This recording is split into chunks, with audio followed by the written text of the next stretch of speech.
Doctor Somaraju Susheela గారు రచించిన ఇల్లేరమ్మ కథలు. ఈ కథలలో 17వ కథ ఎండవేళ కొంపగుండం ఆటలు. పరీక్షలున్నంతసేపు ఎప్పుడు సెలవులిస్తారా, ఎప్పుడు ఆడుకుంటామా అని ఎదురు చూస్తాం గాని ఈ సెలవులు మామిడి పళ్ళు తినేందుకు తప్ప ఇంకెందుకు పనికి రావట్లేదు. పైగా పొద్దున్నే నాన్న ఆఫీస్కెళ్ళేటప్పుడు పని కట్టుకు లేపి మరీ చెప్పి పెడతారు 4:30 లోపు బయట తిరగవద్దని. ఈ తోచక చచ్చిపోవడం కన్నా ఎండదెబ్బ కొట్టి చచ్చిపోతేనే హాయిగా ఉండేటట్లుంది. దానికి తోడు నాకు తోకల్లాగా ముగ్గురు, అక్క అని కూడా పిలవడం ఇష్టం లేని చెల్లెళ్ళు. నేనే గదిలోకెడితే అక్కడికే వచ్చేస్తారు ఏదో పెద్ద పనున్నట్టు. అమ్మేమో ఫ్యాషన్గా వివిధ భారతి పెట్టుకుని వింటూ ఏదో శేష ప్రశ్నట చదువుకుంటోంది. ఎక్కడి నుంచి సంపాదిస్తుందో, చేతిలో ఎప్పుడూ ఏదో ఒక నవల ఉండాల్సిందే. అమ్మని కదిపే ధైర్యం లేక అన్నిటికీ వీళ్ళు నన్ను తోస్తారు. అమ్మా అమ్మా మరేమో ఆకలేస్తోందే మా అందరికీను. చివరికి నా నోరు పెగిలింది. ఇప్పుడు టైం ఎంతయింది? పుస్తకంలోంచి తలెత్తకుండానే అడిగింది అమ్మ. 2:30 అయిందే. గడియారం వంక చూడకుండానే నేను చెప్పా. పొద్దున్నుంచి ఏమేం తిన్నారో వరుసగా చెప్పండి. నీకు తెలియకుండా ఏం తింటామే? 7ంటికి అన్నం, మళ్ళీ 1 గంటకి అన్నమే, పిచ్చి పప్పు పిచ్చి కూర వేసుకుని. ఆ తర్వాత ఏం లేదు. అయ్యో మర్చిపోయా, నిమ్మకాయలంత మామిడి పళ్ళు 2, అంతా టెంకే, అందులో ఏం బాలేవు. దానితో అమ్మకి కోపం వచ్చేసింది. అసలు మీరు పిల్లలా పిశాచాలా? నేనింకా మిగిలా కదా, నన్ను తినేయండి, మీకు పనైపోతుంది. ఏమీ ఆడుకోవడం చేతకాక అస్తమానం ఆకలన్నా చుట్టూ తిరగడం. ఇలాగే తిన్నారంటే సెలవులయ్యేటప్పటికీ కళ్ళు ముక్కులు పొడుకుపోయి పూర్ణ బూర్లులా అయిపోతారు. నాకే 4:30 దాకా నా జోలికి రాకుండా ఉంటే అప్పుడు ఏదన్నా చేసి పెడతా. ఇంక ఈవిడ్ని విసిగిస్తే 4:30కు కూడా ఏం పెట్టదు. వెనక్కి తిరిగి చూస్తే ఎవరూ లేరు. ఎప్పుడో అంతా పారిపోయారు. సర్లే అమ్మా, అప్పటిదాకా వాళ్ళన్నే చూసుకుంటాలే. పాపం నువ్వు పడుకో. మధ్యాహ్నం పూట కాసేపైనా పడుకోపోతే నీకు తలనొప్పి వస్తుంది కదా. ఇదిగో సుశీల, దుర్గ పెందరాళే అంట్లు తోమి వెళ్ళిపోతానంది. దాని తమ్ముడు పెళ్లికి వెళ్ళాలట. అది రాగానే గిన్నెలు గ్లాసులు ఎక్కడెక్కడున్నాయో అన్నీ బయట వేయండి. గిన్నెలయ్యాక 4 చేదాలు నీళ్లు తోడి గోలను నింపమను అని చెప్పి అమ్మ హాయిగా పట్టెమంచం మీదకి చేరి రేడియో తగ్గించి పుస్తకంలో పడిపోయింది. ఎలాగో 2 నిమిషాల్లో నిద్దట్లోకి వెళ్ళిపోతుంది. రోజు చూస్తూనే ఉంటాగా. తలుపు దగ్గరేసి బయటికి రాగానే దుర్గ రానే వచ్చింది. అమ్మదో పాత పట్టుచీర కట్టుకుని. చిన్నారి కళ్ళిట్టే పసిగడతాయి. ఏం దుర్గా, మా అమ్మ చీర కట్టుకుని మా ఇంటికే వచ్చావే షోక్గా? భయం వెయ్యట్లా? నాకెందుకు భయం? నిన్న సందెకాడ అమ్మే ఇచ్చింది.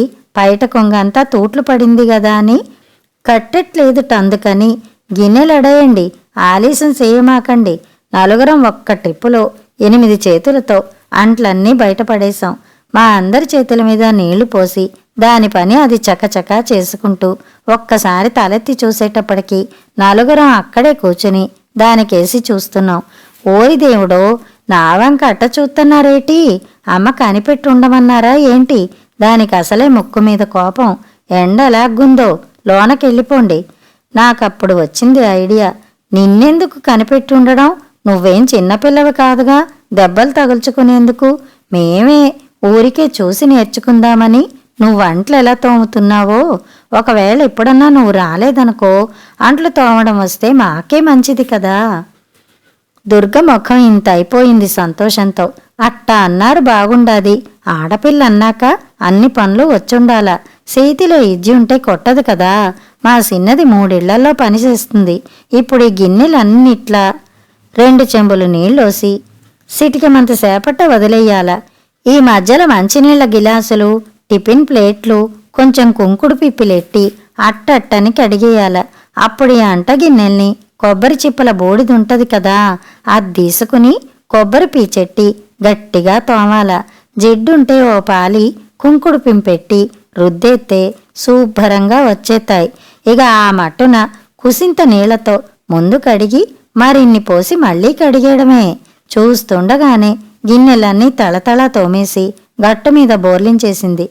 మీరు అన్నిటినీ లోనెట్టకండి, అమ్మగారు లేచినాక నీళ్లు జల్లి తీసుకుంటారు అని అది వెళ్ళిపోవడానికి రెడీ అయిపోతోంది.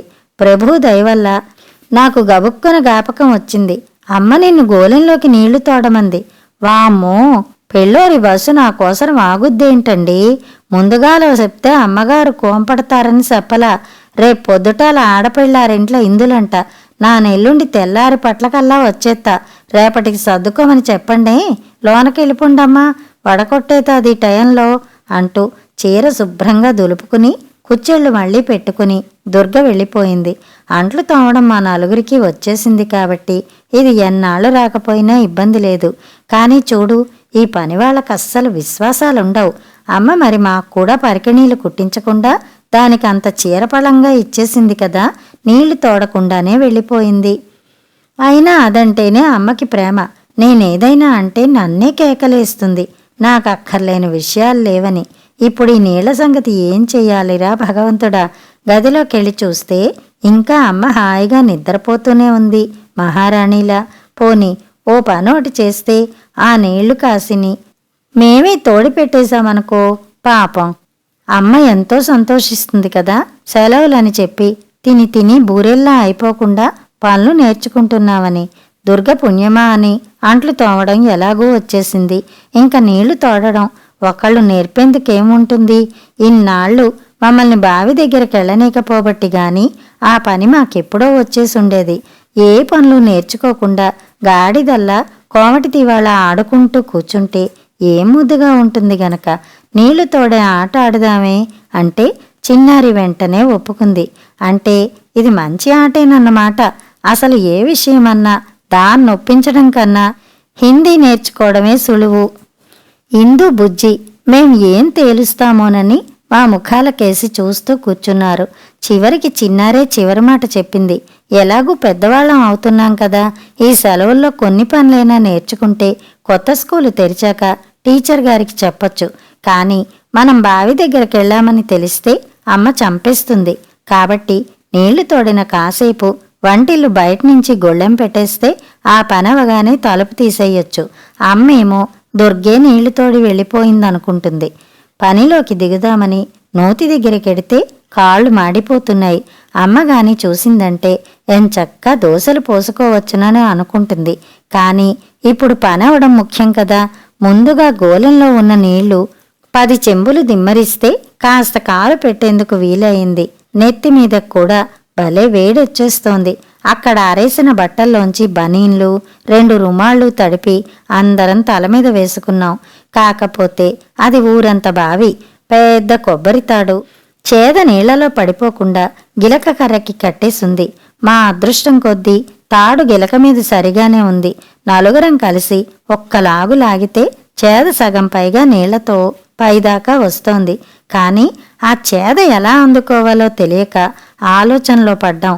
అందరిలోకి పెద్దదాన్ని నాకే చేద అందకపోతే ఇంక పిల్లలకేమందుతుంది? ఈ ఉపాయము చిన్నారే చెప్పాల్సి వచ్చింది.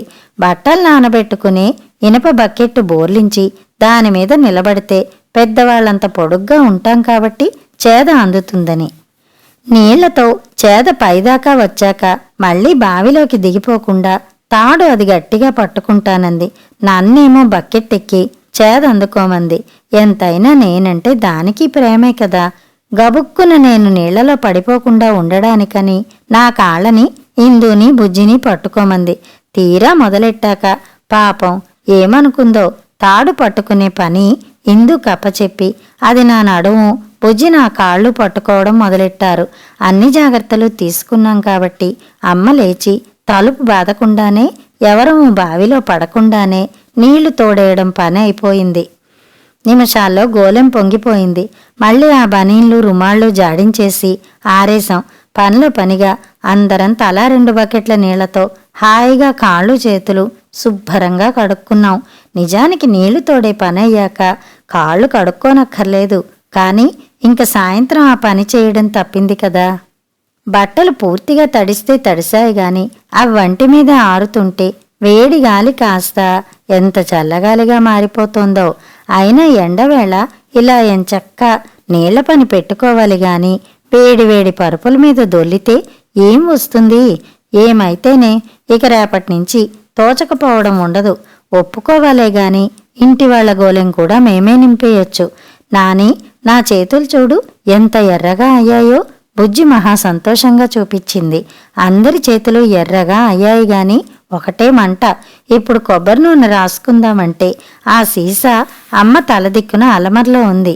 ఎంత నెమ్మదిగా తీసినా అమ్మకి మెలకువ రానే వచ్చింది ఆ కాస్త చప్పుడికే. నూనె సీసా దేనికే? ఎవరైనా పడ్డారా? ఎలా పడతారు? నాని పడకుండా చిన్నారి పట్టుకుంది. చిన్నారి పడకుండా నేను దాని కాళ్ళు పట్టుకున్నాను. ఎవ్వరూ పడలే. బుజ్జి చక్కగా వర్ణించి చెప్పింది.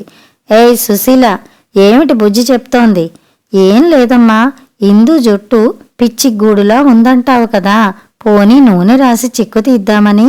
నువ్వు ఇంకాసేపు పడుకో, మేం చిక్కులు తీసుకుంటూ ఉంటాంలే. ఏం లేకపోవడమేమిటి? ఇలా దగ్గరసారా? బట్టలన్నీ తడితడిగా ఉన్నాయేమిటి? ఏం తగలెట్టారు మీరందరూ?